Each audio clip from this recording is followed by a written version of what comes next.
Assalamualaikum warahmatullahi wabarakatuh. Selamat sore kawan-kawan bercerita. Kembali lagi. Selamat sore kawan-kawan perspektif. Kembali lagi di podcast perspektif beritabaru.co. Ini season yang kelima. Setelah beberapa kali kita mengadakan podcast dengan berbagai macam tema, juga terakhir kayaknya itu perayaan IWD bersama dengan TAF, the Asia Foundation, untuk merayakan International Women's Day. Kita mengundang beberapa pembicara di podcast kita. Nah, namun kali ini kita punya yang spesial. Kita akan membahas tentang transparansi dan akuntabilitas program vaksinasi COVID-19 bersama dengan Mbak Astrid Deborah Meliala. Aku panggilnya apa ini, Mbak? Mbak Astrid aja ya? Kak Astrid aja ya? Bebas, Mas David. Kak Astrid aja ya. Beliau dari The Reform Initiative, dari TRI, dan ada Pak Abednego Tarigan dari Deputi 2 Kepala Staf Kepresidenan. Lalu mungkin nanti akan ada menyusul lagi Pak Arief Adikuswardono, Komisioner Komisi Informasi Pusat. Nah, di podcast kali ini kita akan membahas nih tentang transparansi dan akuntabilitas program vaksinasi COVID-19. Dari beberapa bulan yang lalu sejak COVID-19, sejak vaksinasi mulai mau digulirkan pada waktu itu, rasa-rasanya kok banyak berseliweran isu di kalangan publik ya, terutama di berita online maupun pembicaraan dari masyarakat sendiri. Vaksin itu seberapa efektifnya untuk menanggulangi COVID-19, lalu kemudian bagaimana cara pendistribusiannya dengan jutaan ketersediaan yang akan disediakan oleh pemerintah, lalu bagaimana juga berkaitan dengan proses tahapannya dan lain-lain. Nah, namun juga di beberapa fase yang sudah berjalan ini, dari distribusi vaksinnya terutama, masih ada beberapa kejanggalan-kejanggalan di masyarakat soal seberapa efektifkah orang yang setelah divaksin kemudian dia bisa memperoleh imunitas, lalu juga vaksin sendiri itu gimana distribusinya, gimana cara mendapatkannya. Sampai hari ini beberapa mungkin atau masyarakat di pedesaan juga masih sangat minim informasi itu. Makanya di podcast kali ini kita mungkin akan sedikit banyak membahas tentang bagaimana proses vaksinasi itu, transparansi dan akuntabilitas program vaksinasinya sejauh mana yang telah dimulai oleh pemerintah sendiri. Mungkin untuk paparan pertama bisa Pak Abed ya, untuk menjelaskan gimana dari segi pemerintah nih, policy maker-nya, kira-kira sejauh ini efektivitasnya gimana sih, dan sejak didistribusikan awal sampai sekarang, kira-kira capaiannya persentasenya berapa persen dari target yang sudah ditetapkan. Silakan Pak Abed. Baik, makasih Davida. Selamat siang. Assalamualaikum warahmatullahi wabarakatuh. Salam sejahtera untuk kita semua. Ini sudah jam 3, selamat sore ya. Jadi saya ingat itu kalau jam 3 ke atas sudah sore, katanya begitu. Yeah. Nah, saya ketemu lagi Astrid. Terima kasih sudah diundang juga di diskusi di podcast hari ini. Nah, terkait dengan vaksin, ya ini merupakan satu dari beberapa langkah yang dilakukan oleh pemerintah. Karena yang harus kita ingat itu, seperti di dalam prinsip-prinsip penanganan kesehatan itu kan ada promotif, preventif, dan kuratif ya. Jadi mulai dari pencegahan sampai penanganan. Gitu. Kalau yang pencegahan tentu kita kenal dengan namanya 3M dulu, sekarang udah berkembang jadi 5M begitu ya. Tetapi prinsipnya itu memang ke pencegahan, dan kemudian yang 3T, tracing, testing, and treatment. Nah, vaksin bisa dimasukkan ke dalam kerangka treatment tadi itu. Treatment tidak selalu juga hanya berkaitan dengan apa yang kita sebut misalnya orang sakit terus kemudian diobati, gitu ya. Jadi Ini yang memang prosesnya yang dilihat. Nah, memang seperti diketahui bahwa di dalam konteks virus seperti ini, wabah virus seperti ini, memang yang diharapkan itu kan ada terbentuk kekebalan komunitas atau herd immunity. Tetapi herd immunity kan tentu kita sebagai manusia yang berakal dan kemudian juga punya moral tidak bisa kita letakkan dalam pendekatan seleksi alam begitu loh. Jadi itu enggak, itu namanya kita enggak, itu hukum rimba namanya itu ya, dibiarkan terbentuk herd immunity. Karena kita harus tahu bahwa virus itu tumbuh karena dia berpindah gitu ya, berpindah dan kemudian selalu menemukan inangnya. Nah, ini yang harus kita blok sehingga dia berpindah itu, dan dia itu mati di ujungnya gitu karena terbentuk kekebalan di komunitas. Nah, ini memang menjadi target percepatan untuk itu. Makanya kalau virus itu nggak menyebar dengan isolasi gitu, ya tentu dia akan juga akan punah dengan sendirinya karena kekebalan tubuh itu kalau sehat dia akan bisa mengalahkan itu. Nah, namun kita nggak mungkin membentuk herd immunity di dalam pendekatan hukum alam tadi itu. Oleh sebab itu memang dibangun kekuatan imunitas di setiap setiap orang, tentu dengan upaya yang dilakukan adalah dengan vaksinasi. Nah, kalau kita lihat di dalam proses vaksinasi ini memang panjang ya prosesnya ya, Davida ya. Jadi saya ngikutin dulu mulai dari tahun lalu itu mulai dari ya sebut saja pemilihan merek, mekanisme pengadaan dan pembiayaan, kemudian juga bagaimana melihat stok vaksin, kemudian juga bagaimana perencanaan pelaksanaannya, dan kemudian juga bagaimana proses vaksinasi, kemudian bagaimana KIPI ya, kejadian ikutan pasca imunisasi. Ini semua merupakan satu hal yang direncanakan, karena sebenarnya kan vaksinasi ini bukan sesuatu yang baru dalam praktek di kita, karena sebenarnya kita dulu juga sudah menerapkan imunisasi dan lain sebagainya. Tetapi dia menjadi tantangan adalah karena kita harus menggerakkannya dalam waktu yang bersamaan dalam skala nasional. Itu yang menjadi, dan jumlahnya itu masif. Jadi misalnya kayak vaksin untuk imunisasi dulu cacar dan lain sebagainya, polio.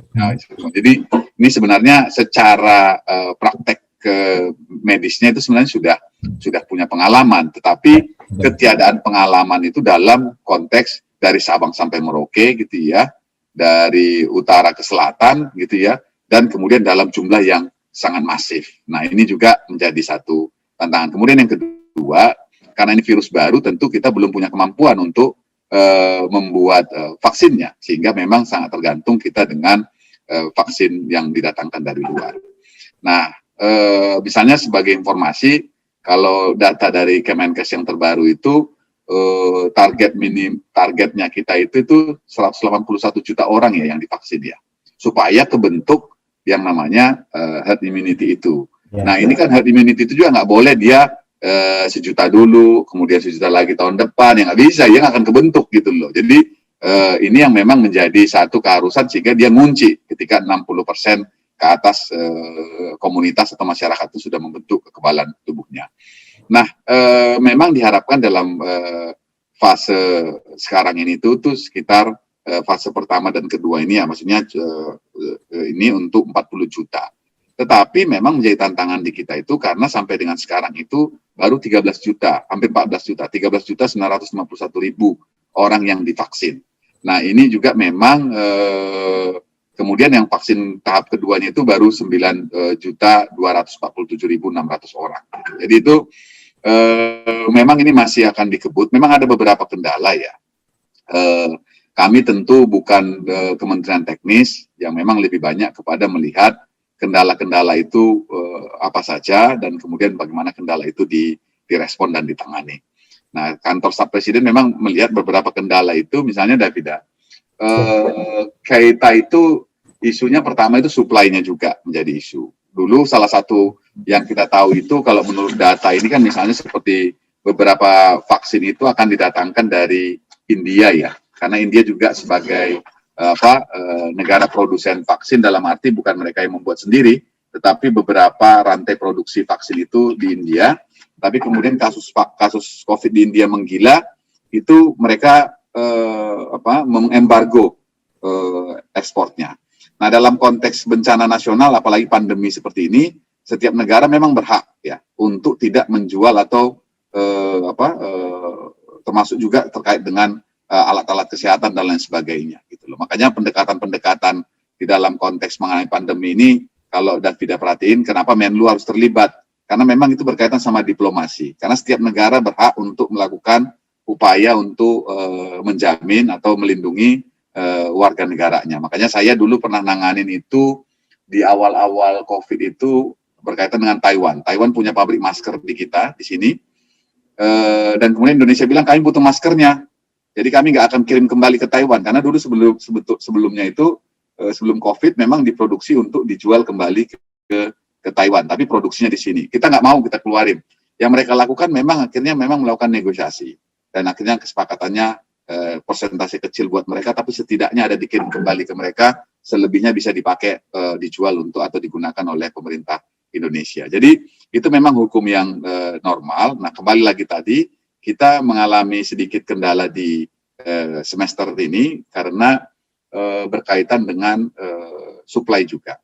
Nah, kemudian yang kedua, tantangan kita itu juga nanti adalah berkaitan dengan SDM. Ini kan kita baru masuk vaksin pelayanan publik, vaksinasi pelayanan publik sama lansia.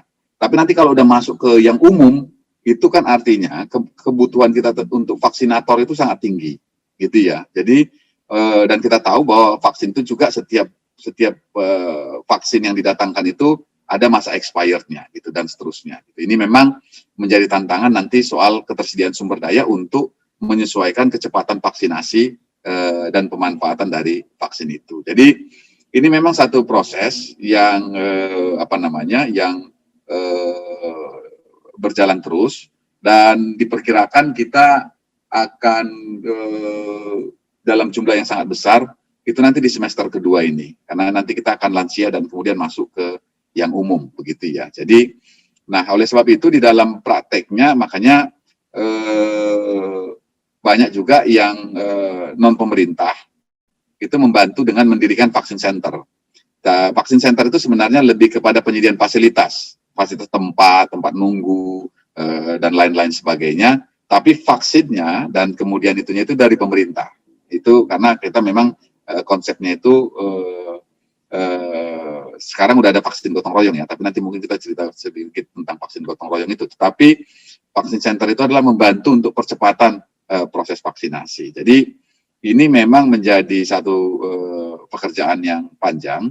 Nah tadi kan juga di masyarakat itu misalnya tadi ditanyakan oleh Davida ini di masyarakat bagaimana informasi dan lain sebagainya. Di luar vaksin COVID juga sebenarnya di beberapa wilayah itu bahkan di beberapa komunitas itu ada memang menolak vaksin, Davida. Jadi ada yang menolak vaksin polio, vaksin MR, itu macam-macam alasannya karena keyakinan, agama, terus kemudian juga itu banyak itu. Jadi kami punya data-data provinsi-provinsi tertentu yang memang dari dulu itu selalu pasti akan perlu pendekatan sosiokultural untuk mereka. Jadi nggak hanya sekedar informasi yang berbasis sains, ilmu pengetahuan, tapi juga perlu pendekatan sosiokultural untuk itu. Jadi mungkin itu sebagai pembuka terkait dengan isu bagaimana tadi vaksin didatangkan dan kemudian isu-isu yang ada di baliknya. Demikian, Davida. Terima kasih Pak Abed. Cukup banyak ya jadi data-data yang bisa kita peroleh, misalnya dari informasi Kemenkes 180 juta 108 juta orang, kemudian 90 juta untuk target-targetnya berapa tadi 9 juta sekian untuk target yang awal, lalu kendala ada beberapa misalnya supply, lalu kemudian SDM-nya, terus kemudian juga diplomasi karena berkaitan dengan kendala yang sangat umum ya. Bentar Pak, ini ada yang bilang. Nah, lalu kemudian kira-kira gimana Kak dari Kak Astrid sendiri memandang ini? CSO atau teman-teman dari pantauan dari teman-teman CSO ini kira-kira gimana? Apakah sejauh ini efektivitas lalu dan transparansi keterbukaan untuk informasi berkaitan dengan publikasi COVID-19 apa juga berkaitan dengan publikasi vaksinasi ini apakah sudah cukup merata atau meluas ke masyarakat atau hanya kepada kalangan tertentu saja. Nah, atau misalnya juga hal-hal yang berkaitan dengan informasi-informasi konfidensial berkaitan dengan vaksinasi ini, apakah sudah juga difahami oleh masyarakat? Nah, kira-kira gimana pantauan dari Kak Astrid dengan lembaganya? Terima kasih Mas Davida atas kesempatannya. Kalau masyarakat sipil mungkin ini agak sejalan ya dengan yang tadi hari ini Pak Jokowi sampaikan bahwa kita itu sekarang perlu lebih concern lagi bahwa kita sedang menghadapi tantangan di era digital gitu. Informasi begitu mudah menyebar, informasi begitu gampang diakses, meskipun menjadi pertanyaan, jangan-jangan sebenarnya informasi yang beredar itu tidak dari sumber resminya seperti itu. Tapi kan kita juga tahu ya, masyarakat Indonesia itu tuh kemampuan literasinya tuh cukup rendah gitu. Jadi begitu mudah informasi-informasi masuk dan diresap dan dianggap itulah informasi yang valid tanpa mencari tahu kebenarannya. Jadinya kalau kami mencatat ada beberapa kekisruhan informasi terkait vaksinasi yang tadi beberapa sudah disampaikan juga sebetulnya oleh Pak Abednego. Misalnya yang ini sebetulnya tidak hanya untuk vaksin COVID tapi juga vaksin lainnya. Begitu gencarnya kaum anti vaksin untuk terus-menerus menyuarakan pendapatnya bahwa vaksin itu tidak halal bagi yang merasa tidak halal, kaum yang merasa bahwa vaksin itu mengandung NG babi misalnya. Ada juga yang menyatakan bahwa anti vaksin yang menyatakan ya kita tidak bisa memasukkan benda asing ke dalam tubuh kita seperti itu. Jadi untuk penangkal anti vaksin yang sebelum vaksin corona timbul juga kita masih berjuang untuk itu ya. Pro vaksin masih berhadapan dengan anti vaksin seperti itu. Belum lagi pasca virus COVID masuk ke Indonesia, kita juga kembali lagi diperhadapkan dengan masalah yang sama. Tapi tidak hanya terkait mindset yang memang sejak dulu sudah anti vaksin, tapi juga KIPI pasca kejadian ikutan pasca imunisasi COVID ini seperti apa? Karena ini adalah virus baru, tidak seperti polio, campak, DPT gitu ya, kalau misalnya anak bayi itu orang tuanya biasanya sudah tahu, oh pasca imunisasi biasanya anak demam, apakah COVID juga sama seperti itu. Itu kan terus liar sekali ya informasi yang beredar ya, terutama di media sosial seperti itu. Yang kedua, kita berkaca dari proses vaksinasi yang dilakukan oleh Presiden Jokowi waktu pertama sekali di bulan Januari. Itu begitu terbuka dan masyarakat yang tadinya mungkin masih ragu, memberikan apresiasi, wah ternyata presiden saya juga berani untuk divaksin, kenapa saya tidak, seperti itu. Tapi beberapa saat kemudian timbul lagi informasi-informasi yang miring ketika anggota DPR divaksin. Dan itu seolah-olah kan disebutkan bahwa proses vaksinasi anggota DPR tertutup. Dan vaksin ternyata tidak hanya diberikan kepada anggota DPR, tetapi juga kepada keluarga, dan keluarga karyawan gitu, tidak hanya karyawan yang ada di DPR. Informasi-informasi tersebut ditelan oleh masyarakat awam dan dianggap bahwa memang ada sesuatu yang sedang disembunyikan. Jangan-jangan memang vaksin ini hanya untuk kalangan tertentu seperti itu. Padahal bisa jadi kalau pola komunikasi publiknya lebih baik, ya bisa jadi tidak seperti itu yang muncul di masyarakat. Yang ketiga, ada juga yang tadi kan kabar global yang menyatakan bahwa ketersediaan vaksin di dunia sendiri juga terbatas. Jadi negara-negara kaya juga berusaha untuk mendapatkan vaksin terlebih dahulu, dan biasanya kuota-kuota vaksin ya diutamakan kepada negara-negara yang lebih kaya. Begitu bunyinya di media, dan kita juga masyarakat ya khawatir apa benar seperti itu. Dan pemerintah juga memang menegaskan Indonesia sendiri punya beberapa fase untuk program vaksinasi.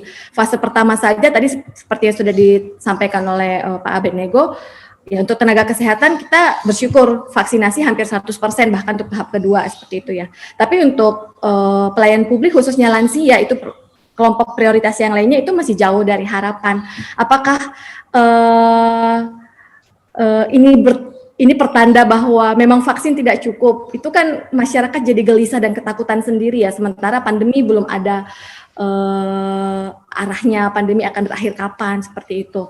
Selanjutnya ada pemberitaan tentang klaim virus yang baru, mutasi virus corona sekarang yang sudah masuk pertama di Jawa Barat. Itu seperti apa? Bagaimana pemerintah menangkal atau misalnya bagaimana pemerintah menjelaskan dengan bahasa-bahasa yang sederhana tapi mampu dipahami oleh masyarakat awam. Itu yang menurut kami sepertinya masih agak kurang. Kita punya gap antara informasi-informasi yang tersedia di kanal-kanal resmi pemerintah dengan informasi yang beredar dengan leluasa di media sosial. Dan menurut saya, menurut kami itu cukup jadi tantangan besar sih untuk pemerintah, karena sepertinya pemerintah sudah melakukan banyak hal seperti itu, dan swasta juga sudah mulai dilibatkan, meskipun ada lagi timbul perdebatan yang tadi terkait vaksin gotong royong. Kalau misalnya swasta diberikan jatah, diberikan alokasi untuk vaksin gotong royong, apakah alokasi tersebut diambil dari alokasi yang tadinya untuk kelompok-kelompok prioritas seperti itu? Itu kan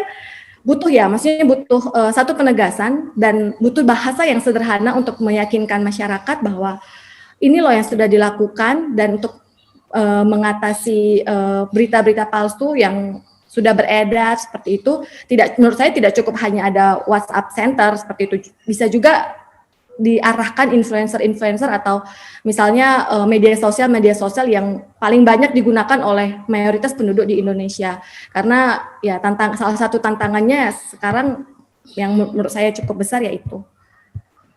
Oh, sama satu lagi mungkin ya, khawatiran masyarakat tentang misinformasi atau informasi yang belum lengkap. Misalnya ini kan sudah divaksin ya, beberapa orang sudah divaksin dan beberapa orang itu sudah divaksin lebih dari 3 bulan, karena vaksinasi mulai bulan Januari. Apakah daya tahan tubuh akan tetap sama ketika sudah divaksin, atau jangan-jangan ya sudah tidak ada gunanya kalau tadi seperti Pak Abednego sampaikan, ketika nanti vaksin sudah datang lagi, apakah yang sudah divaksin sudah cukup kuat atau malah mereka imunnya kembali lagi seperti semula? Itu kan hal yang penting ya menurut saya, dan pemerintah harus punya cara untuk menyikapinya.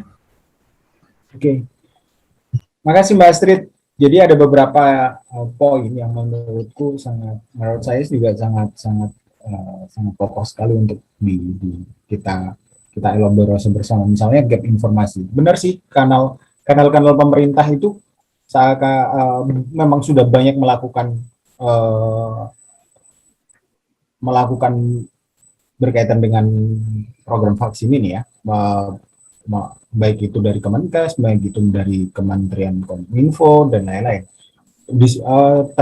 Distribusi informasi juga sangat masif, tapi informasi yang berkembang di masyarakat ini nggak kalah masifnya juga, bahkan lebih masif lagi. Kadang-kala hal-hal negatif hal-hal yang berbau negatif di masyarakat, informasi berkaitan dengan vaksin itu di masyarakat lebih sangat mudah dipercaya. Misalnya karena ada satu pasien yang setelah dikasih vaksin kemudian beliau lumpuh di Jawa Barat kemarin misalnya, itu kan fobia di masyarakat semakin menjadi-jadi, apalagi ada campaign tentang penolakan vaksin.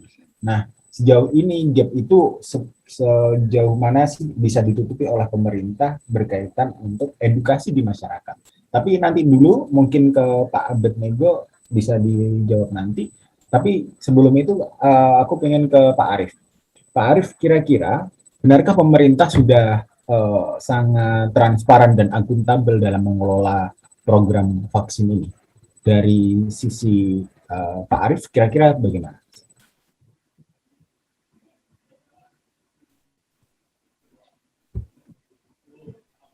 Baik. Mute kayaknya Pak. Kemencet Pak Arief. Oke Pak Arief. Dengar ya. Ya, terima kasih Mas Habib. Ya, selamat sore Pak Abednego, Mbak Astrid. Senang sekali bisa bertemu di forum virtual ini, dan terima kasih juga saya terkait dengan vaksin. Jadi pertanyaan tadi, pertanyaan transparan katakanlah pemerintah dalam mengelola vaksin itu sulit dijawab, Mas. Sulit dijawab maksudnya begini, saya akan jelaskan dulu.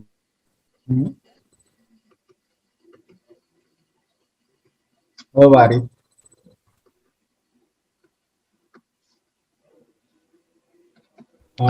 tetapi berlangsung dalam waktu cepat.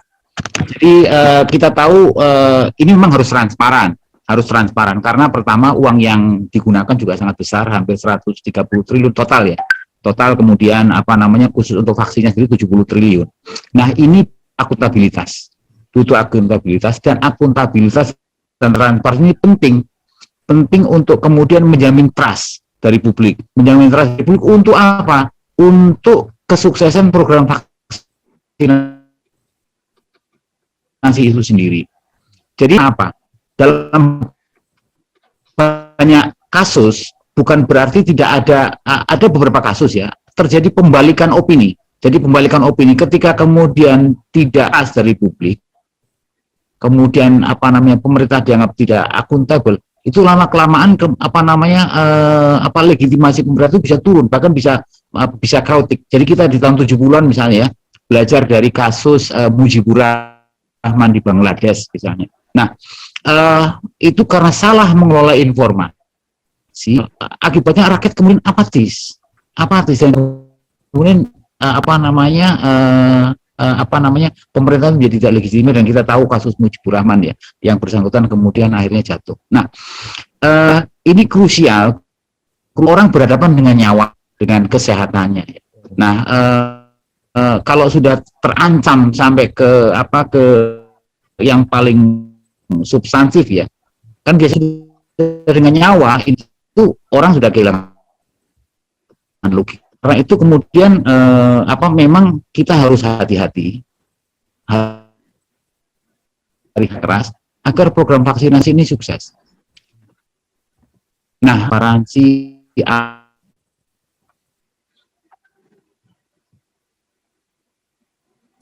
Halo Pak Arif. Apakah sudah transparan, jujur ya?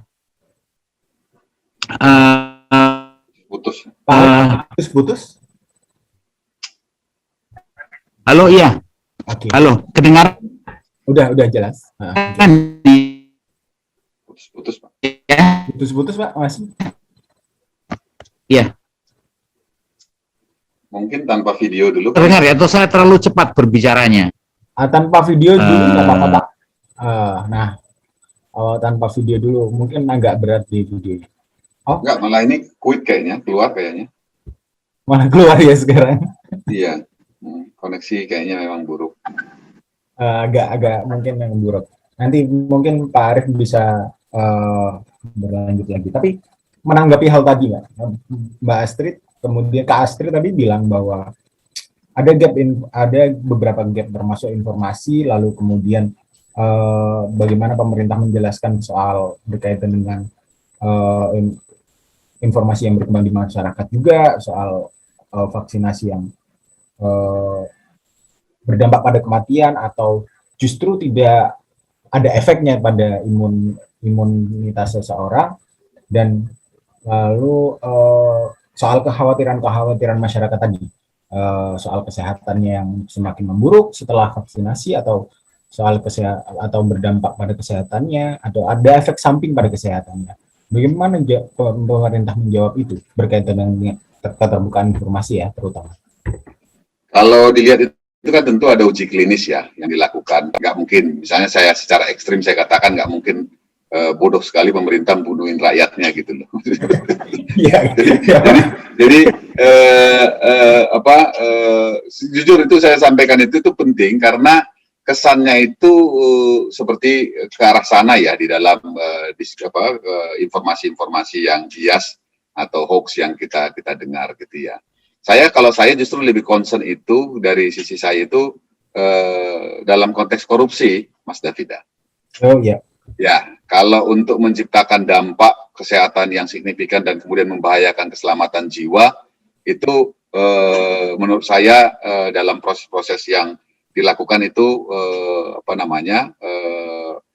sesuai dengan standar kaidah yang dilakukan. Misalnya nggak sedikit juga BP POM itu menolak kan. Misalnya vaksin Nusantara diminta dihentikan gitu. Jadi ya dihentikan dalam arti diuji klinisnya, dipending, diperbaiki mekanismenya dan lain sebagainya.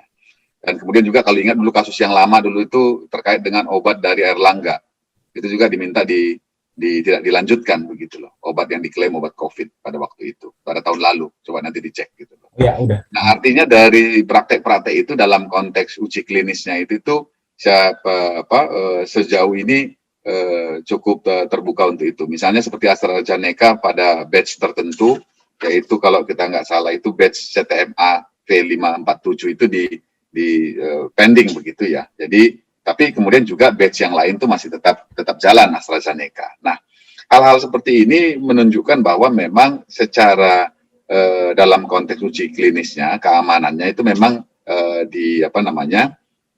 dilakukan oleh pemerintah melalui BP POM terkait dengan produknya. Tetapi kemudian kan yang menjadi tantangan di kita ini juga kita harus menjadi satu catatan kita ya. Dan ini juga memang pandemi COVID ini seperti membuka mata kita. Salah satu tantangan seperti negara berkembang di kita ini, gitu ya, dan populasinya cukup besar adalah profil kesehatan warganya itu nggak ada dalam sistem data nasional karena baru-baru aja kita sebenarnya mengenal punya sistem jaminan kesehatan nasional. Sebelumnya kan orang yang sebelum kita punya BPJS itu sangat sedikit orang yang pergi ke rumah sakit, gitu loh. Sehingga data-data informasi kesehatannya juga banyak nggak tahu, gitu loh. Nah, kita tidak tahu banyak terkait dengan profil-profil kesehatan ini gitu ya. Misalnya orang-orang yang punya penyakit bawaan gitu. Ternyata punya penyakit bawaan tapi kalau sudah di treatment itu aman. Tetapi yang sering sekali menjadi masalah adalah mereka punya penyakit bawaan tapi nggak ada treatment selama ini dilakukan. Ternyata punya jantung gitu loh. Nggak sedikit kan orang yang sudah bypass itu divaksin baik-baik aja gitu loh. Di keluarga saya juga cukup banyak yang sudah pasang ring, bypass begitu itu divaksin ketepatan sudah beberapa di antara mereka lansia, nggak ada masalah gitu. Nah ini memang menjadi satu soal, memang di dalam konteks penanganan seperti ini ada yang namanya communication risk. Ini yang memang harusnya terus dilakukan. Tetapi menjadi untuk mensterilkan dari berita-berita seperti itu agak sulit di era digital sekarang ini. Apakah misalnya kalau dapat informasi orang pergi ke beritabaru.co, enggak juga, dia pergi ke WhatsApp mungkin yang dari tetangganya, yang dari keluarganya atau teman-temannya, yang itu sebenarnya itu enggak pergi ke institusi-institusi atau lembaga-lembaga yang resmi. Bahkan kami melihat itu sering sekali tidak merefer ke lembaga-lembaga yang kredibel gitu, lembaga-lembaga media misalnya, seperti misalnya Berita Baru, Kompas dan lain-lain, tapi justru pergi ke yang kemana-mana, bahkan lebih mengganggu itu sering sekali juga di komunikasi WhatsApp gitu ya, atau testimoni-testimoni orang di YouTube begitu. Jadi ini memang satu keniscayaan sehingga apa yang disampaikan Astrid tadi itu memang harus diimbangi gitu ya dengan kerja-kerja yang lebih intensif lagi dengan misalnya menggunakan public figure, influencer dan lain sebagainya untuk mendorong ini. Tapi saya sedikit mau menyampaikan tadi terkait dengan Tunggu ya, Mas. Oh ya, Pak Arief sudah kembali itu. Terkait iya, maaf Pak Apit Neko, ya.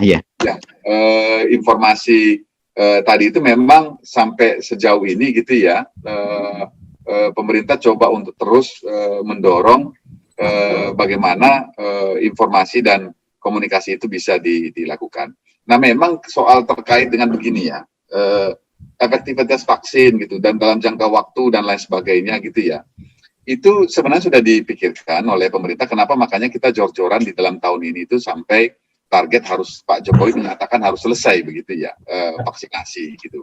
Bahkan misalnya kalau lihat data yang saya punya ini, kita itu di akhir 2022 nanti itu secara teknikal gitu ya, kita sudah menyiapkan tuh sampai 426 juta dosis vaksin gitu. Karena kita akan 2 kali, jadi tadi sekitar 181 dan kemudian kali 2 begitu itu sekitar 360-an juta, tetapi kita harus punya reserve untuk itu. Dan kenapa ini semua? Karena tadi itu untuk mempertimbangkan karena end goal-nya itu terbentuk kekebalan komunitas tadi itu di dalam pendekatan vaksin. Jadi bukan sesuatu yang nggak dipertimbangkan gitu ya. Ini yang justru kita berkejaran, tetapi kemudian kan yang sering sekali juga kita temukan itu pendapat-pendapat spekulatif sebenarnya gitu ya, yang tidak melihat juga dalam kerangka besarnya. Jadi terkait dengan tanggal, waktu, kemudian dan prosesnya ini memang terus akan diperbaiki. Nah, memang saya jujur ya sampaikan ya sudah tidak. Saya kan baru 6 tahun ini ya di pemerintahan ya. Dari periode 1 saya di KSP. Sebelumnya saya di organisasi masyarakat sipil gitu ya. Tapi saya lihat memang dunia yang benar-benar berubah begitu ya, dalam arti kalau dulu memang banyak sekali yang memberikan pressure, tekanan itu adalah dari lembaga-lembaga yang kredibel, yang memang melakukan kajian, pendalaman, kemudian advokasi dan lain sebagainya.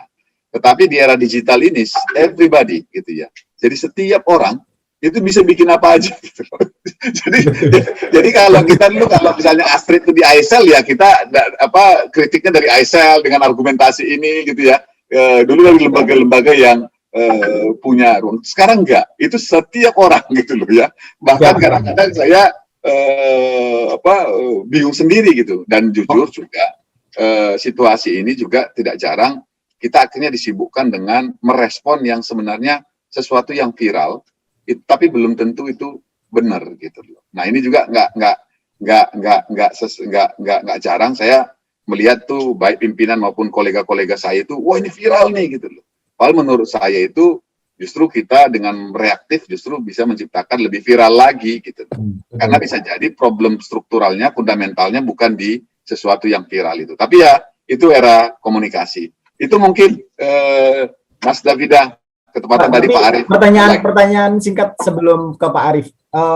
Kira-kira KSP sendiri optimis nggak kalau vaksin itu bisa terdistribusikan dan selesai vaksinasi di tahun ini? Kalau dari sisi kami optimis ya terkait dengan itu, karena sebenarnya kalau kita lihat itu justru kita terlalu mengentertain orang-orang yang menolak atau mempertanyakan, tapi ada jutaan orang yang nunggu justru, Mas Davida. Yang nunggu, yang mengharapkan untuk divaksin gitu ya. Jadi saya melihat itu ada perlu perhatian untuk itu.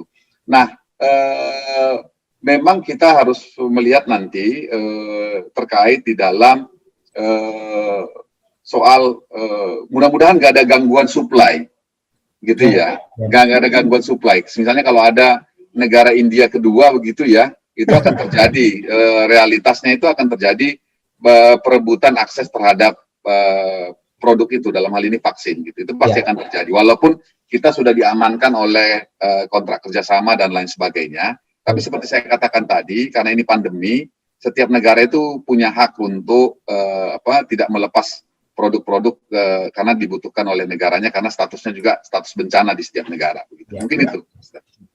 Oke, makasih Pak Abed. Kembali ke Pak Arief, tadi sempat terputus Pak di sampai mana ya, kalau nggak salah fokus ke transparansi dan akuntabilitas. Nah, poin yang ingin disampaikan Pak Arief sendiri gimana terkait dengan transparansi dan akuntabilitas itu tadi? Iya, mohon maaf tadi terputus Mas David. Jadi menyambung yang saya sampaikan.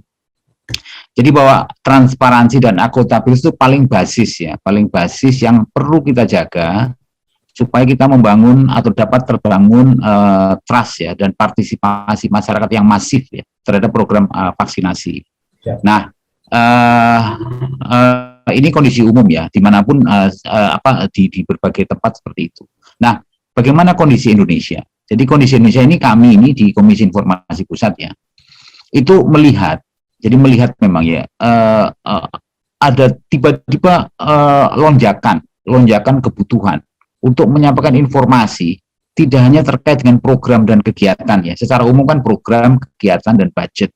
Nah, tapi juga terkait dengan tadi edukasi, kemudian edukasi terhadap terhadap cara hidup sehat, terkait dengan vaksinnya itu sendiri. Nah, yang terjadi memang ya kompetensi dari petugas-petugas katakanlah ya. Kami kan kalau untuk informasi publik ada BPID yang sebetulnya harus mengetahui adanya tuntutan itu dan menyiapkan informasinya. Jadi kompetensi kapabilitas dari para pejabat pengelola informasi, dan kemudian yang berikutnya adalah bagaimana melakukan optimalisasi agar informasi itu tersampaikan secara baik kepada masyarakat. Nah, ini belum optimal jujur saja, sehingga kemudian muncul katakanlah ya, atau berkembang katakanlah opini-opini atau pendapat atau informasi yang mendiskreditkan atau tidak positif. Nah, ini akan memang terjadi tarik-menarik. Dan kami harapkan memang dan semua sektor terutama yang memang mendukung program vaksinasi ini bekerja sama, karena kita tahu tidak ada cara lain untuk melawan COVID ini selain vaksin. Yep. Jadi ya ini medik ya, jelas ya, bisa dipertanggungjawabkan ya. Kasus India misalnya, menurut saya barangkali informasi dan edukasi publiknya kurang baik. Di satu sisi ada kondisi di sana yang juga kemudian harus segera diatasi. Misalnya bahwa orang India itu tidak percaya pada vaksin. Ketika penyakitnya datang, ada kondisi seperti itu. Nah, itu yang juga harus kita kerjakan sama-sama sekarang. Kita tahu bahwa di masyarakat ada orang-orang yang mendapat seperti itu. Jadi bahwa vaksin itu tidak COVID itu apa sih begitu. Kemudian itu penyakit penyakit yang biasa enteng-enteng saja katakanlah. Vaksin itu nggak penting begitu. Itu masih ada yang seperti itu. Tapi di sisi lain masyarakat yang lebih terdidik katakanlah ya, kelas menengah juga bertanya, ini program vaksin sebanyak itu untuk apa? Apakah efektif segala macam. Nah, ini pertanyaan yang harus secara simultan terus-menerus harus dijawab. Sedikit saja kita abai atau kita lengah katakanlah, dan kemudian muncul isu-isu yang yang kontraproduktif ya.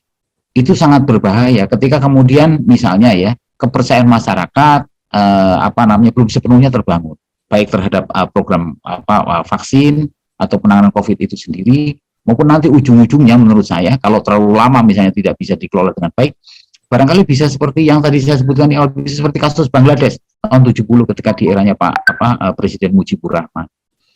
Jadi itu Mas Hafid yang yang mungkin penting untuk saya ingatkan. Terkait dengan akuntabilitas, Pak, aku kira kan tadi transparansi ya. Akuntabilitas, bagaimana menurut Bapak akuntabilitas pemerintah dalam konteks program vaksinasi ini? Jadi begini, kami ini mencatat ya di awal tahun 2021 itu terjadi problem terkait dengan informasi. Misalnya karena adanya pandemi COVID ya. Misalnya soal data pasien ya, data perkembangan COVID dari waktu ke waktu itu. Itu waktu itu belum ada vaksin. Jadi data antara di daerah, di kota, kabupaten dengan provinsi dengan pusat itu tidak sinkron. Nah,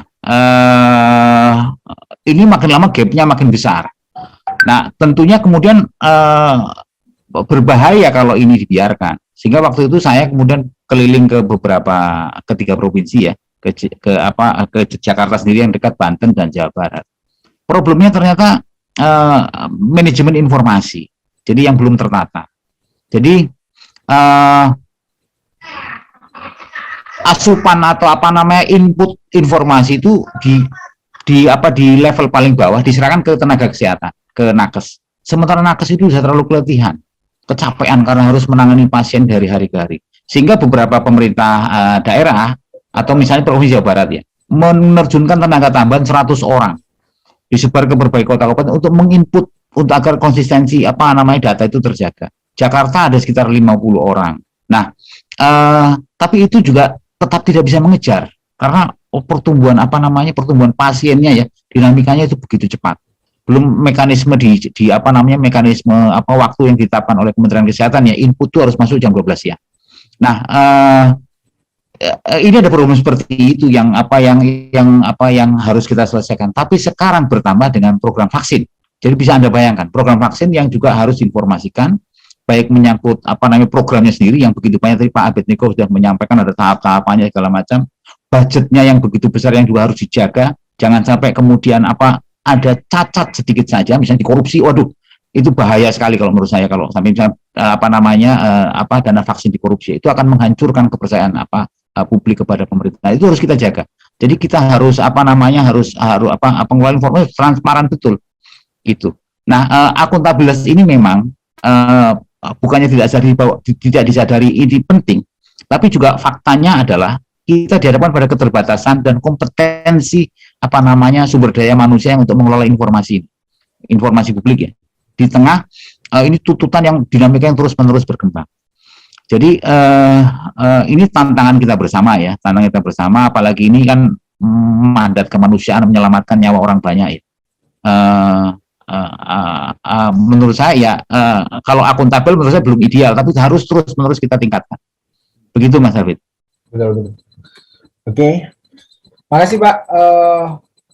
Dari Pak Arief barusan berkaitan dengan kompetensi, lalu transparansi dan akuntabilitas yang dalam tanda kutip masih perlu untuk ditingkatkan dan dikerjakan secara bersama-sama supaya lebih masif pengelolaan informasi dan tantangan-tantangan berkaitan dengan transparansi dan akuntabilitas di program COVID-19 atau program vaksinasi itu.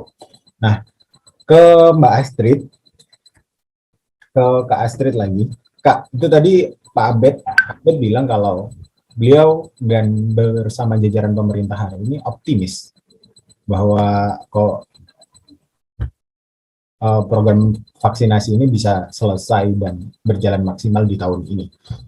Nah, pantauan dari organisasi masyarakat sipil gimana sih sejauh ini? Kira-kira benar nggak kira-kira pemerintah bisa menyelesaikan vaksinasi di tahun ini dari sudut pandang kelompok masyarakat sipil? Silakan Mbak. Terima kasih. Saya senang sekali ya mendengar Pak Abednego dan membaca berita-berita di kanal resmi pemerintah yang optimis vaksinasi selesai dalam target jangka waktu yang ditentukan seperti itu. Kita semua tentunya berharap yang sama. Siapa sih yang tidak mau keluar dari pandemi gitu kan ya. Tapi kalau melihat data yang ada, sepertinya pemerintah butuh untuk berbagi optimisme kepada masyarakat gitu. Kalau saya pribadi melihat ini sampai medio 2021 untuk vaksin lansia yang prioritas aja itu masih 13%, 13, sekian persen itu untuk vaksinasi tahap 1, sementara tahap 2 masih 9%. Itu seperti apa penyelesaiannya seperti itu? Karena kan kalau kita berkaca dari kasus vaksinasi lansia, banyak sekali catatan, terutama soal kuota akses. Kuotanya sudah ada nih, tapi akses untuk mendaftar itu sulit sekali gitu. Tidak semua lansia memiliki kemewahan untuk bisa input datanya secara daring di kota-kota besar seperti Jakarta, seperti itu ya. Apalagi di daerah-daerah itu bukan suatu hal yang mudah bagi lansia untuk bisa mendaftarkan diri dan mendapatkan jatah vaksin yang sebetulnya sudah dislotkan untuk dia, seperti itu. Bagi saya pribadi, harusnya optimisme pemerintah juga diikuti dengan tindakan-tindakan nyata, evaluasi terhadap proses yang sudah berjalan. Siapa sih yang tidak mau terbebas dari pandemi? Kuncinya kan sebetulnya itu ya. Kalau pemerintah optimis ya kita juga masyarakat tentunya mendukung optimisme tersebut. Hanya saja kalau melihat dari kenyataan yang ada di lapangan, sudah mau Juni ya masih kurang dari 10% untuk vaksinasi kelompok prioritas di lansia. Belum lagi untuk vaksinasi kelompok lainnya. Ya mudah-mudahan saja itu memang bisa terpenuhi sesuai dengan target sehingga 70% kekebalan kelompok itu bisa terpenuhi. Dan yang kedua mungkin bagaimana mungkin masyarakat bisa seoptimis pemerintah misalnya kalau ternyata data yang ditampilkan pun ya, tapi itu memang keterbatasan ya. Data yang ditampilkan di Indonesia itu kan sebagian besar memang data yang diambil dari orang-orang yang sudah dites ya lewat berbasis tes antigen atau PCR. Berapa persen yang terinfeksi, berapa persen yang sudah sembuh, berapa persen yang meninggal, seperti itu. Tapi kan ada banyak juga OTG yang berkeliaran yang tidak terdata karena tidak melakukan tes. Kita paham sekali negara Indonesia ini sangat luas dan beragam, dinamika kulturalnya juga sangat beragam gitu. Sulit buat kita untuk membatasi pergerakan di pasar misalnya. Itu bagaimana pemerintah merespon ini? Kalau pemerintah optimis, harusnya pemerintah juga punya cara untuk meningkatkan agar jumlah mereka yang divaksinasi dan mereka yang taat dan tetap prokes itu tetap seimbang gitu. Jangan nanti hanya karena sudah divaksin mereka mengabaikan protokol kesehatan dan akhirnya dengan leluasa kesana kemari ya sayang seperti itu kan. Maksudnya protokol kesehatan, pembatasan juga hal yang tetap harus dikaji oleh pemerintah, efektivitasnya seperti apa dan pendekatannya seperti apa agar itu juga bisa mendukung proses vaksinasi berhasil sesuai dengan harapan dan optimisme pemerintah seperti itu. Kalau harapan masyarakat sendiri gimana kira-kira di program vaksinasi ini? Ya, pastinya kita terbebas dari pandemi ya dengan vaksinasi seperti yang Pak Arif sampaikan.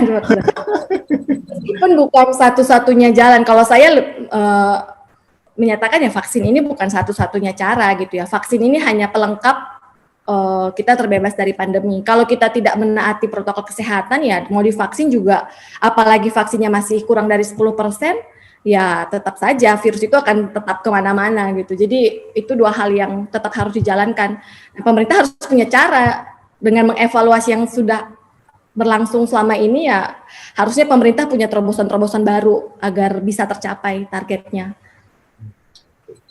Oke. Makasih Kak Astrid. Kembali ke Pak Abed.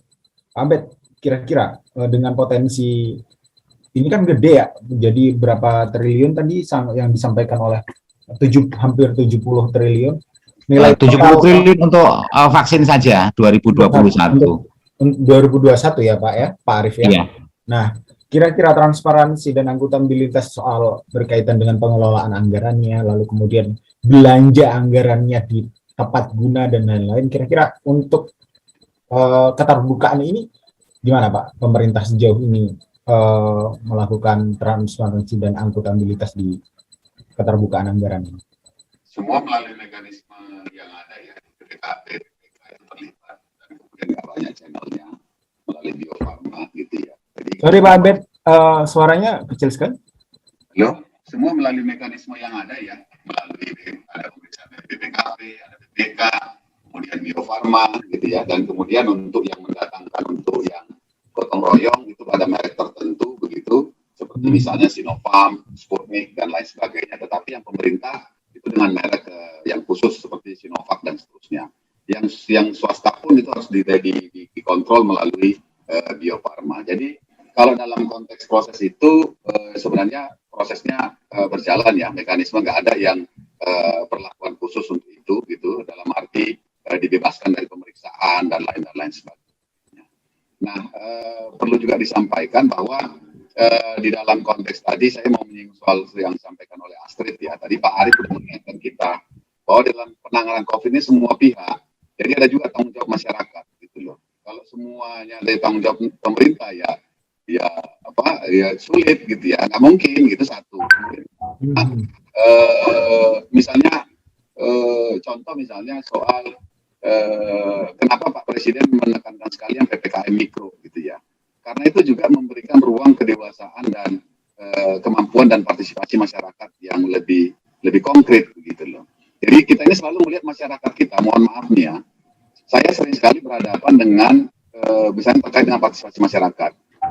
Selalu kita melihat para pengamat, para ahli itu selalu melihat masyarakat itu pendekatannya hukum, Mas Davida, ditangkap, diusir gitu loh, dipenjarain gitu. Jadi selalu begitu pendekatannya gitu. Kita nggak pernah melihat bahwa sisi lain juga kita perlu mendorong masyarakat kita punya kapasitas dan kemampuan untuk pencegahan tadi itu yang disampaikan oleh memang untuk vaksin treatment itu urusan pemerintah itu. Masyarakat nggak mungkin ngevaksin sendiri, nggak mungkin ngobatin sendiri gitu loh. Jadi ada ruang yang bersama, ada ruang yang memang harus menjadi tanggung jawabnya pemerintah secara pasti. Sedikit ya buat catatan buat kita. Memang di dalam banyak situasi Malaysia aja baru mau vaksin tuh. Filipina, istri saya kan orang Filipina ya, itu baru 2 minggu lalu tuh vaksin tuh.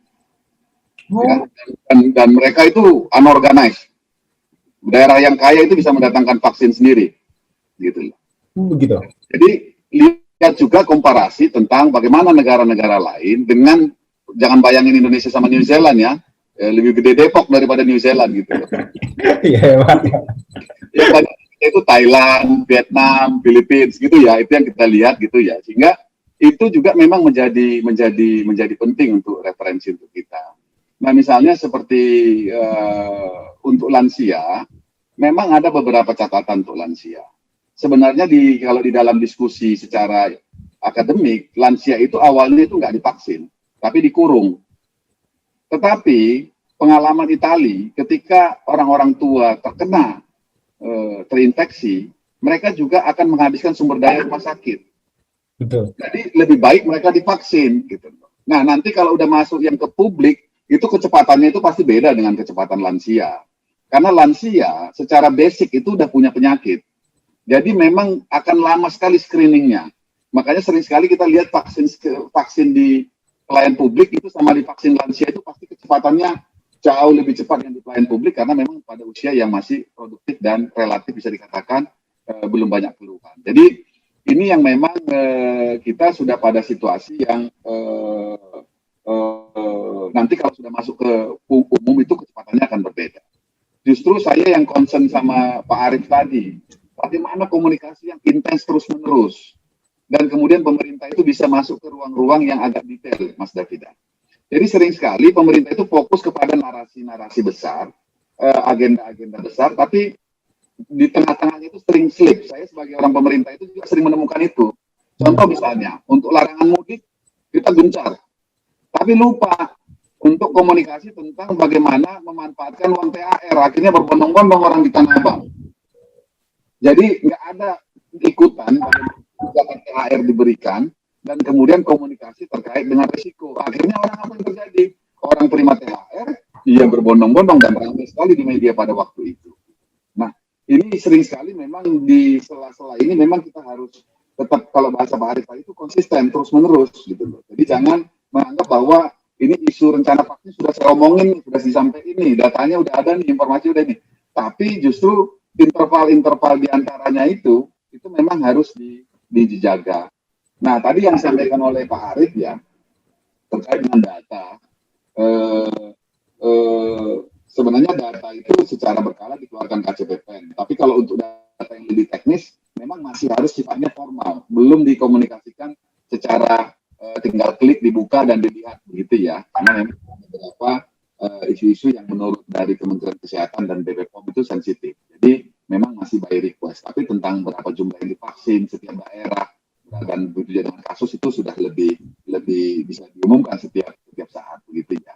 Jadi sorry Pak Abed, agak dekat ke mikrofon karena suaranya agak jauh ya. Ini cukup jelas. Lebih jelas daripada yang tadi sih. Oke, ini memang berarti ininya. Jadi memang untuk beberapa data-data yang lebih detail gitu ya, terkait dengan vaksin dan COVID misalnya, itu memang masih by request. Tetapi data-data yang sifatnya untuk umum begitu, untuk melihat perkembangan dan progres, itu memang diumumkan secara berkala. Nah, yang disampaikan oleh Pak Arief benar sekali soal data ya. Kami juga mengalami kesulitan yang luar biasa di awal-awal, apalagi penanganan COVID waktu itu terkait dengan data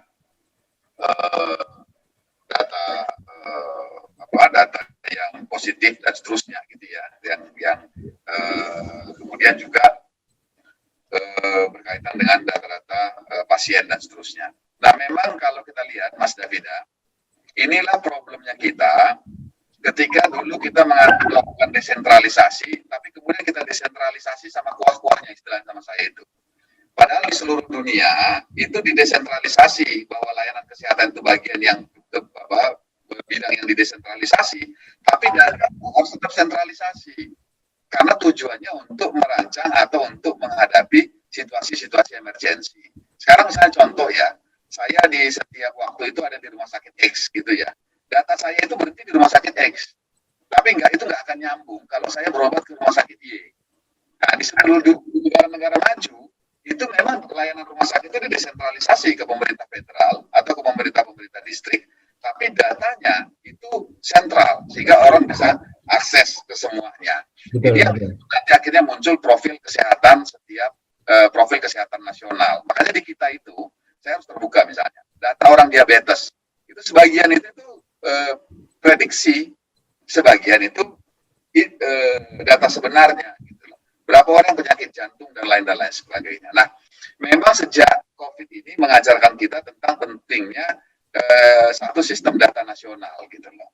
Jadi kalau dulu itu data di kita di lab itu ya di lab aja yang punya gitu loh. Data, kalau kita di rumah sakit, tapi nggak ada di Dinkes gitu loh. Nah ini yang beberapa waktu yang lalu itu memang menjadi satu tantangan, dan kemudian juga COVID ini bagus juga untuk mengingatkan kita. Saya terbuka aja ya, tahun-tahun lalu itu masih ekosektoral itu Pak Arief. Jadi Dirjen X punya data sendiri, Dirjen Y punya data sendiri, data tempat tidur lain, data orang sakit lain, data obat lain, pusing kita bikinnya gitu.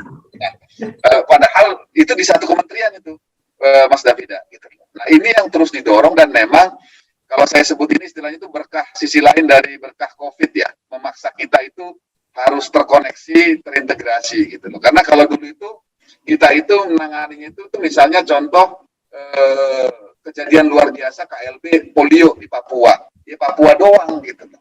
Ya kita rame-rame lah perbaiki situasinya, tangani Papua, selesai gitu loh. Tapi ketika data problemnya itu nasional, ya kita nggak bisa rame-rame ngurusinnya gitu, maksudnya nggak bisa, karena orang Aceh sibuk dengan wilayah Acehnya, wilayah Sumut dan lain sebagainya gitu. Jadi ini memang menjadi satu situasi yang mendorong kita, makanya Pak Jokowi mengingatkan COVID itu harus jadi agenda reformasi. Jadi kalau nggak jadi agenda reformasi, sia-sia pandemi COVID ini untuk melakukan perbaikan gitu loh. Makanya sebenarnya di luar isu kesehatan, Mas Arief, saya juga lagi sibuk mendorong reformasi di Bansos, Mas Arief. Mas Davida. Jadi Pak Arief, terutama terkait dengan integrasi dan data, Pak Arief. Iya. Reformasi apa tadi, Pak? Reformasi perlindungan sosial, baik jaminan sosial maupun bantuan sosial, gitu ya. Jadi ini lagi jalan, ongoing, misalnya termasuk juga bagaimana reformasi LPG, reformasi bantuan-bantuan sosial yang lain, itu juga memang sedang ongoing, dan termasuk juga bagaimana melakukan percepatan data terpadu kesejahteraan sosial. Jadi ini memang di waktu yang bersamaan berjalan. Jadi memang ini mesinnya bisa dibilang itu berat gitu ya. Tapi kita harus optimis gitu, karena secara umum di tengah banyak bias ataupun hoax gitu ataupun keraguan-raguan, tapi secara umum literasi publik kita itu cepat juga cukup tinggi sebenarnya naik. Jadi sedikit buat catatan buat Davida ya. Jadi kalau pengetahuan publik tentang kesehatan itu signifikan. 99% orang Indonesia itu bisa dibilang itu paham soal COVID. Tapi kepatuhannya di bawah 60%. Jadi ada dua hal itu, pengetahuan dan kepatuhan itu dua hal yang harus kita perhatikan. Nah, yang berbeda ya, nggak bisa. Orang paham belum tentu mau patuh juga. Patuh ya. Jadi itu yang Pak, itu yang tadi kata kunci dari Pak Arief tadi, itu kepatuhan itu hanya bisa dibangun kalau konsisten. Nah, saya di dalam konteks itu memang memberikan garis bawah ya yang disampaikan oleh Pak Arief, karena mengetahui saja kalau nggak patuh itu makin nggak patuh tuh kalau nggak konsisten misalnya gitu ya. Yeah. Jadi satu isu. Mungkin itu sorry kepanjangan nih. Jadi Pak Arief dari tadi mau bicara, Astrid juga mau bicara. Silakan. Yeah. Pak Arief, kira-kira apa yang perlu dilakukan oleh Komisi Informasi Pusat juga berkaitan dengan transparansi dan akuntabilitas program? Terima kasih Mas David. Jadi kami akan mencoba membantu ya, meningkatkan kompetensi ya, meningkatkan kapabilitas dari badan publik, terutama para pejabat-pejabatnya, untuk bagaimana memanfaatkan informasi yang mereka punya ya, untuk semaksimal mungkin katakanlah melakukan edukasi, sosialisasi terkait dengan penanganan COVID ini. Jadi termasuk juga akuntabilitas dan transparansinya untuk dana-dana COVID yang mereka pakai. Nah, karena ini dalam konteks menjaga trust publik ya. Nah, satu hal lagi tadi dari Pak Abednego menarik. Jadi misalnya begini, 90% orang punya pengetahuan, tapi 60% yang patuh. Nah, sebetulnya selisih dari rentang itulah gunanya informasi. Jadi sumber-sumber informasi, resource informasi yang harus yang kita punya itu harus dimanfaatkan sebesar-besarnya agar gapnya itu makin kecil.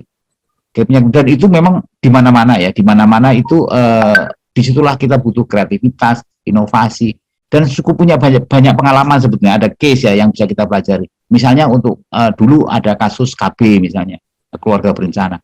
Keluarga berencana kan juga sama, orang tidak teredukasi, kemudian karena pendidikan publik yang masif segala macam, akhirnya kemudian itu dianggap sebagai satu kewajaran. Nah, bagaimana sekarang COVID itu, terutama vaksin itu kemudian bisa kita dorong seperti itu.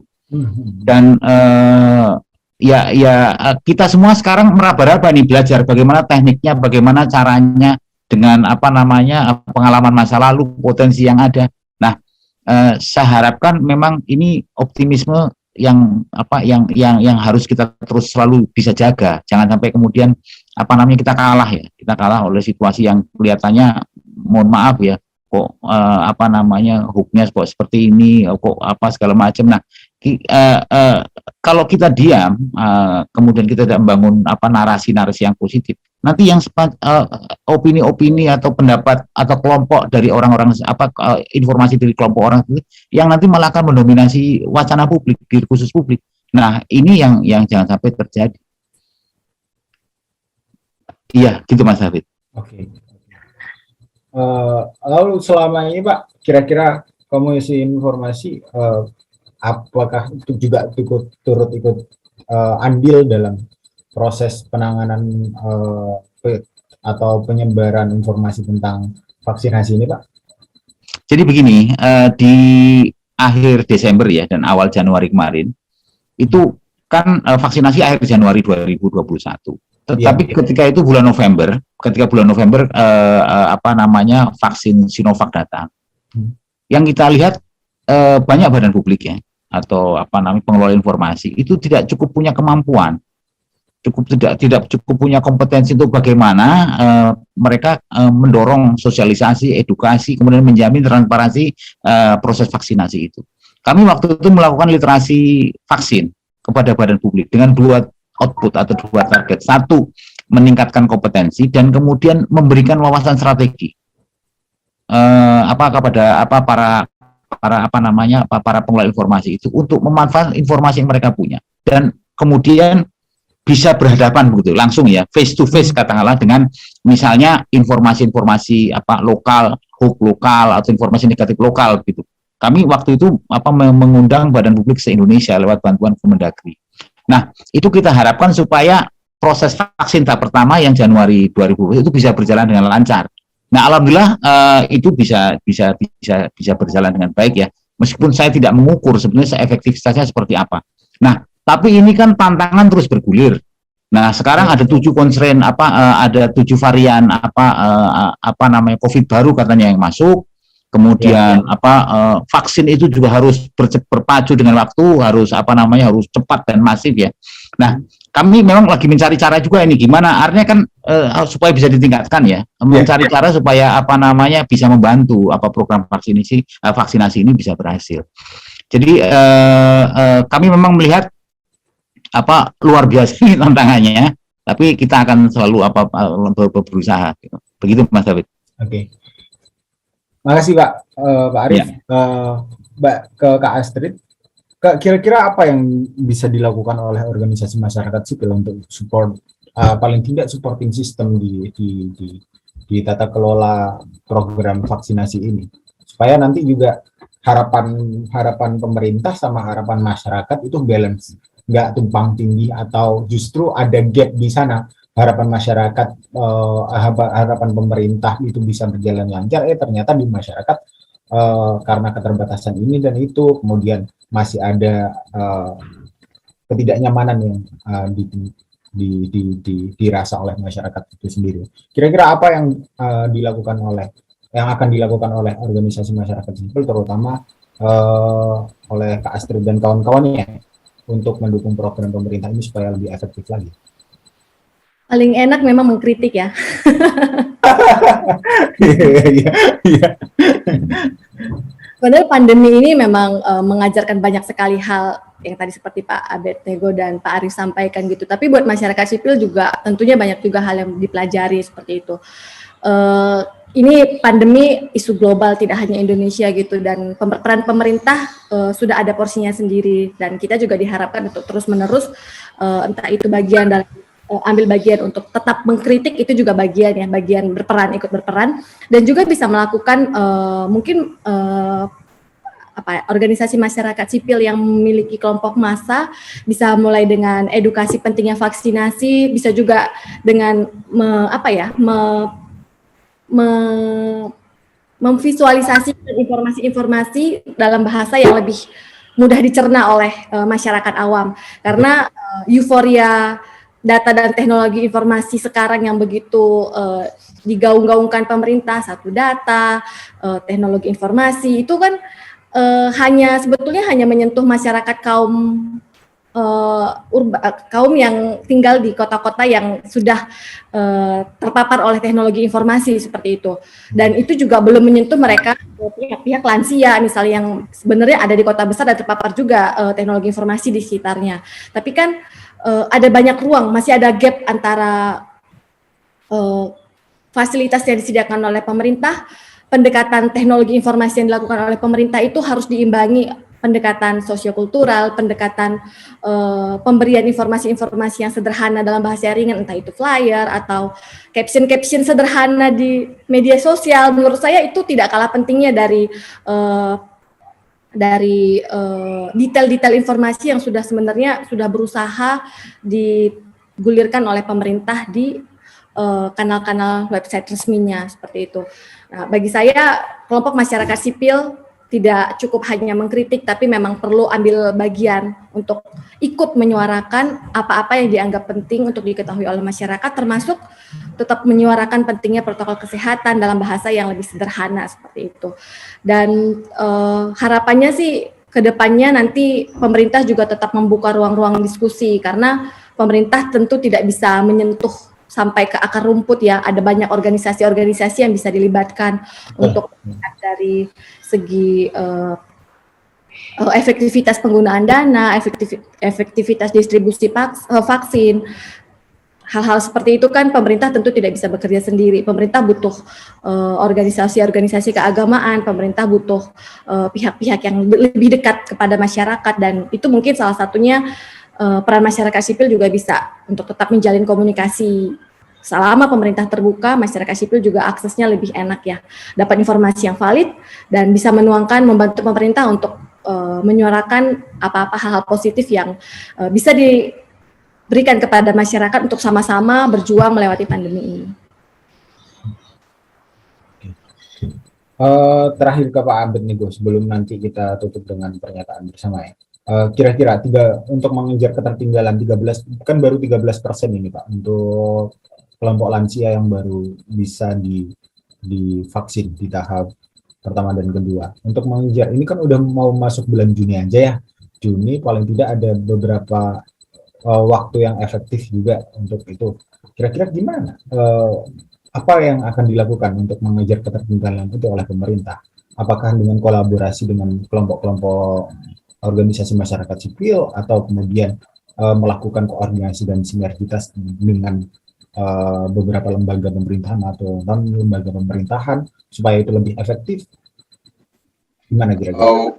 Kalau dilihat di dalam prosesnya, seperti saya katakan tadi, lansia ini punya karakteristik yang unik sendiri ya.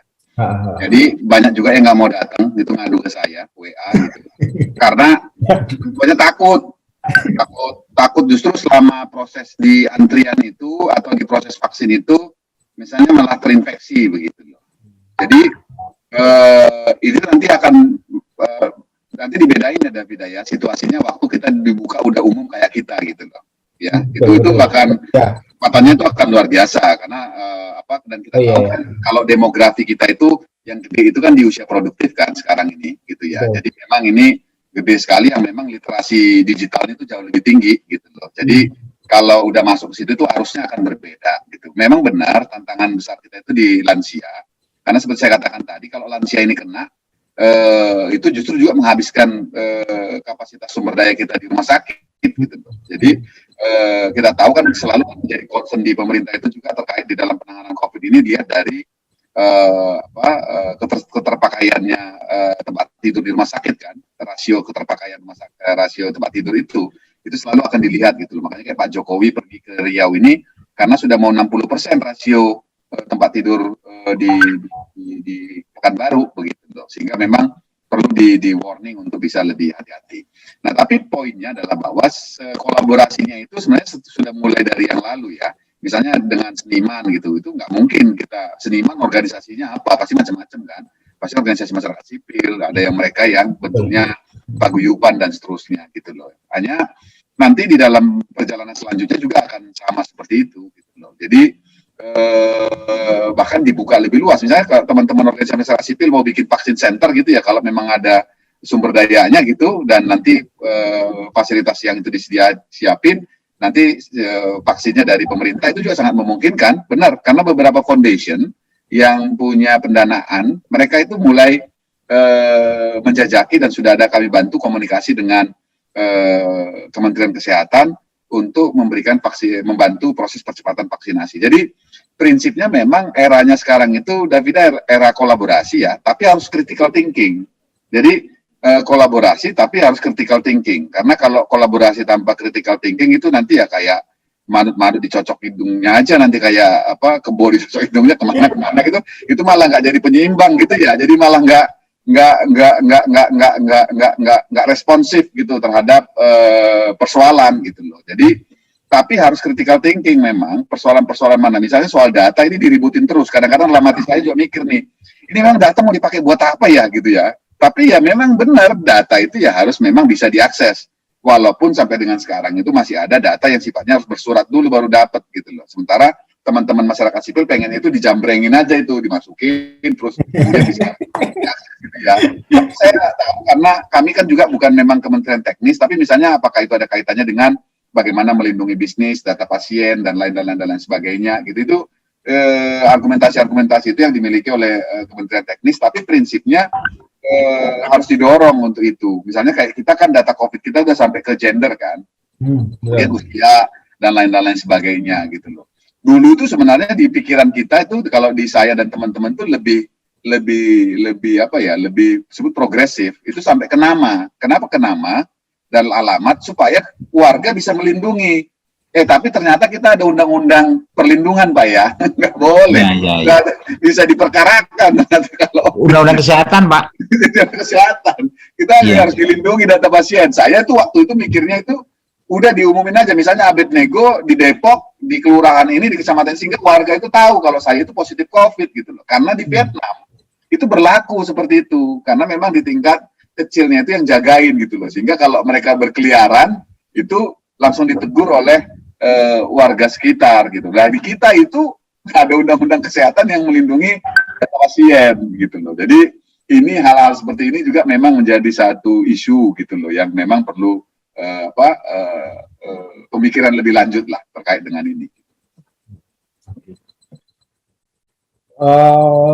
Kembali ke Pak Arif, kira-kira closing statement ya Pak, ke depannya pengennya seperti harapannya seperti apa yang menurut saya ke depan memang kita harus tetap meningkatkan terus transparansi dan akuntabilitas program vaksin ini sebagai basis ya, karena untuk bisa membangun program-program di atasnya. Jadi program di atasnya untuk mendorong partisipasi, mendorong penuntasan COVID ya di masyarakat. Nah, itu satu, kita membutuhkan stamina, kita membutuhkan kreativitas, kita membutuhkan outdoor ya untuk itu semua. Jadi dan tadi saya setuju dengan apa yang sudah disampaikan oleh para pembicara yang lain, bahwa itu tidak bisa dilakukan sendiri, tapi harus kolaborasi. Jadi saling bersinergi ya. Nah itu untuk saya yang penting, Mas David. Mbak Astrid, closing statement-nya? Ya, tidak jauh berbeda pastinya ya. Pemerintah perlu lebih terbuka, bukan perlu lebih terbuka, perlu menjaga agar tetap terbuka untuk mengenai data ketersediaan vaksin, alokasinya seperti apa, dan siapa saja yang sudah divaksin seperti itu. Yang kedua, tentunya masih harus mempertahankan pendekatan sosiokultural untuk meyakinkan masyarakat agar ikut mendorong suksesnya program vaksinasi. Dan pendekatan sosiokultural juga perlu untuk meyakinkan masyarakat bahwa kalau masyarakat tetap menaati protokol kesehatan dan ikut mendorong vaksinasi, kita sama-sama berharap pandemi akan usai seperti itu. Dan yang terakhir, pemerintah menurut saya tetap perlu untuk di samping mendorong menyukseskan program vaksinasi, pemerintah tetap harus konsisten pada kebijakan pembatasan. Karena vaksinasi lancar hanya jika pembatasan juga tetap dijaga seperti itu. Kalau longgar sekali, ya tentu saja vaksinasi menjadi tidak terlalu berguna. Tapi Pak, sebelum di closing statement ke Pak Abed nih, saya agak sedikit penasaran. Pasca Idul Fitri ini kira-kira dari data yang masuk dan data yang sudah terpantau oleh pemerintahan sendiri, kira-kira masih aman-aman saja sehingga takutnya kayak India begitu, beberapa orang dan di sosial media jadi fobia tersendiri gitu loh. Kalau kasus-kasus India masih aman nggak sejauh ini Pak kira-kira?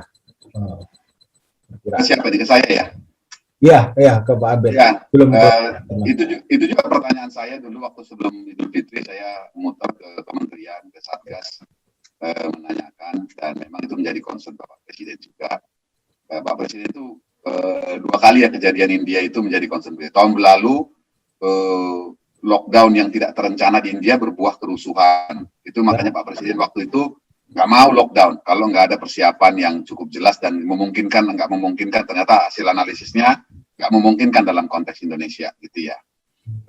Kemudian yang kemudian semuanya terkait juga kemudian dengan mudik gitu ya di tahun ini, itu juga karena pemerintahnya Pak Presiden waktu itu melihat juga terjadi di India. Nah, pertama itu secara geografis gitu ya, secara alamiah, natural gitu, kemungkinan kita kayak India itu sangat berpengaruh, bisa berbeda karena kita kepulauan, Mas Davida. Jadi itu juga berbeda, sangat mungkin itu dikunci secara wilayah. Kalau India itu kan kontinen ya, kemudian kontinen gitu ya, dan kemudian kontinen sehingga cepat sekali penyebaran antara wilayah-wilayah yang punya infrastruktur kesehatan sama tidak. Jadi cepat sekali itu merambah ke daerah-daerah miskin gitu ya. Jadi daerah-daerah yang infrastrukturnya juga jelek. Kalau kita kan bisa bilang yang nomor 1 itu Jawa, ya infrastrukturnya paling baik ya gitu. Walaupun risiko di Jawa karena mobilitasnya paling tinggi juga sepadan gitu. Nah, kemudian yang kedua, kalau lihat dari kebijakan kita, memang kemarin itu kalau India itu ada beberapa pengaruh. Pertama itu mereka mau tahun pemilu. Jadi si partai penguasa itu mau menang lagi sehingga memang dibebaskan masyarakatnya. Sehingga nggak ada restriksi untuk itu.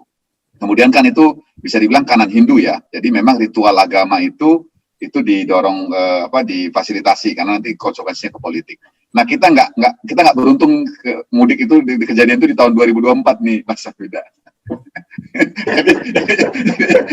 Kira-kira begitu ya kalau joke-nya ya gitu ya. Artinya nggak ada momentum apapun yang membuat itu harus ada situasi seperti itu. Itu satu kita syukurin sehingga, tapi memang hasil survei kan pemerintah itu survei terus ya, Mas Davida. Jadi setiap waktu itu survei terus.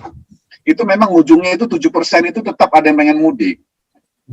Nah, makanya kemarin itu agak melakukan pendekatan pemaksaan itu, walaupun beberapa titik itu ada yang jebol begitu ya.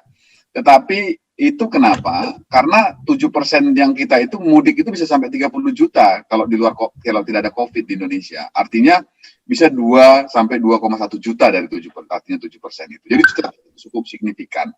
Nah, kita ledakan mudah-mudahan enggak, tapi meningkat kasusnya iya. Nah, misalnya kampungnya Astrid tuh meningkat tuh di Sumatera tuh, hampir semua itu masuk orange dan merah.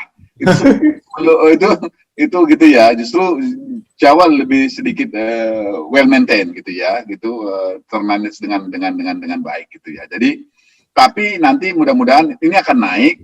Tapi kalau cepat nanti penanganan isolasinya, misalnya buat mereka yang positif, itu juga akan bisa menekan laju itu. Yang repot itu adalah ketika habis balik begitu ya, terus kemudian nggak ada proses kesadaran publiknya. Sebenarnya dimulai dari kesadaran.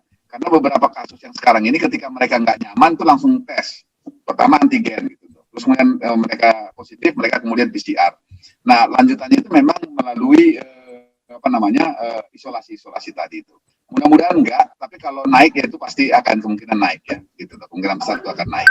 Jadi hampir semua membuktikan bahwa setiap pasca liburan itu memang kecenderungannya menaik gitu. Tapi yang sampaikan Pak Arif tadi itu bisa kita kelola enggak? Gitu loh. Kalau nggak bisa dikelola itu yang akan berbahaya sekali. Gitu.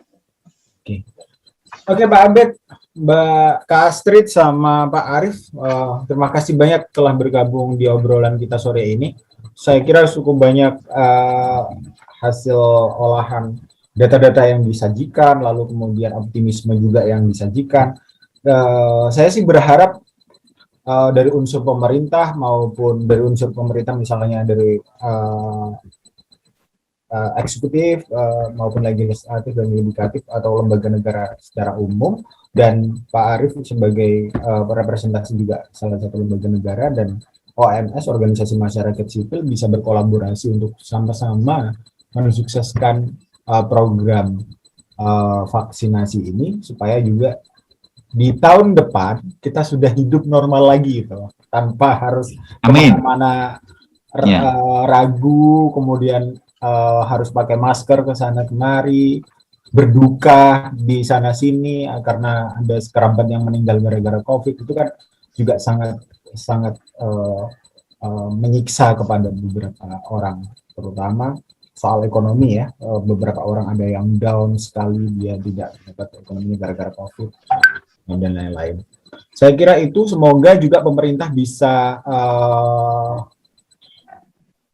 terus melakukan pembenahan data, soal data dan pengelolaan arus informasi, serta koordinasi dan sinergitas dengan lembaga-lembaga terkait maupun dengan organisasi masyarakat sipil, supaya masyarakat lebih teredukasi kembali, masyarakat lebih awareness-nya lebih ada terhadap program vaksin, sehingga betul kata Pak Arif tadi, KB itu awalnya memang sangat ditolak karena bertentangan dengan agama lah dan lain-lain banyak. Tapi lambat laun itu bisa diterima sebagai keniscayaan bahwa ya berkeluarga kadang juga butuh anak sedikit, kadang juga butuh direncanakan dan lain-lain.